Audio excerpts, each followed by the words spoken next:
மொத்தம் 7 கட்டங்களாக லோக்சபா தேர்தல் அறிவிக்கப்பட்டுள்ளது. ஏப்ரல் 19 முதற்கட்ட தேர்தலும் ஜூன் 1 கடைசி கட்ட தேர்தலும் நடைபெறவுள்ளது.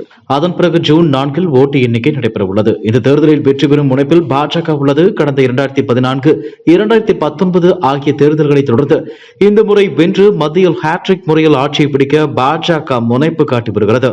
மேலும் வரும் தேர்தலில் பாஜக 370 இடங்களிலும் பாஜக கூட்டணி 400க்கும் அதிகமான தொகுதிகளிலும் வெல்ல வேண்டும் என்று இலக்கு வைத்து செயல்பட்டு வருகிறது. இந்த நிலையில்தான் பாஜகவினர் தேர்தல் அறிக்கை தொடர்பான முக்கிய விவரங்கள் வெளியாகியுள்ளது.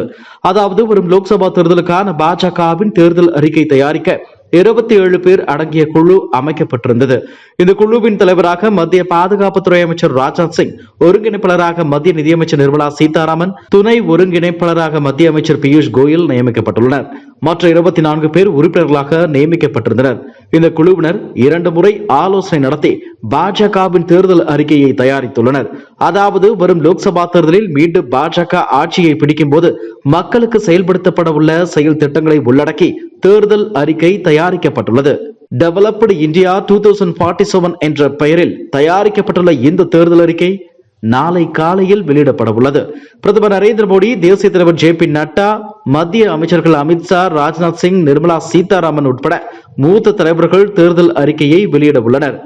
நாளை காலை 8:30 மணிக்கு டெல்லி பாஜகவின் தலைமை அலுவலகத்தில் தேர்தல் அறிக்கையை வெளியிட்டு தலைவர்கள் உரையாற்ற உள்ளனர். இதில் தேர்தல் வாக்குறுதிகளாக பல்வேறு முக்கிய அம்சங்கள் பாஜக அறிவிக்க உள்ளது.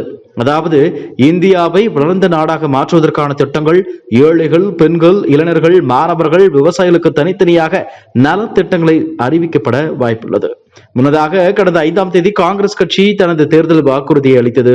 அதில் ஏழை பெண்களுக்கு ஆண்டுக்கு 1 லட்சம் ரூபாய் வழங்கப்படும், மத்திய அரசு பணியில் 2025ஆம் ஆண்டு முதல் பெண்களுக்கு 50% இடஒதுக்கீடு, ஆண் பெண்களுக்கு சம ஊதியம், முதியவர்கள், விதவைகள் மற்றும் மாற்றுத்திறனாளிகளுக்கு வழங்கப்படும் ஓய்வூதியம் உயர்த்தி வழங்குவது, சாதிவாரி கணக்கெடுப்பு மேற்கொள்வது, நீட் விலக்கு, GST வரி விதிப்பு, சட்டத்தில் மாற்றம் செய்தல் உட்பட பல வாக்குறுதிகளை அறிவித்திருந்தது. இதனால் பாஜகவின் தேர்தல் அறிக்கை மீது அதிக எதிர்பார்ப்பு ஏற்பட்டுள்ளது என்பது குறிப்பிடத்தக்கது. இதுபோன்ற செய்திகளை மேலும் தெரிந்து கொள்ள எங்களது யூடியூப், Facebook மற்றும் Twitter ஆப்களை சப்ஸ்கிரைப் செய்யவும்.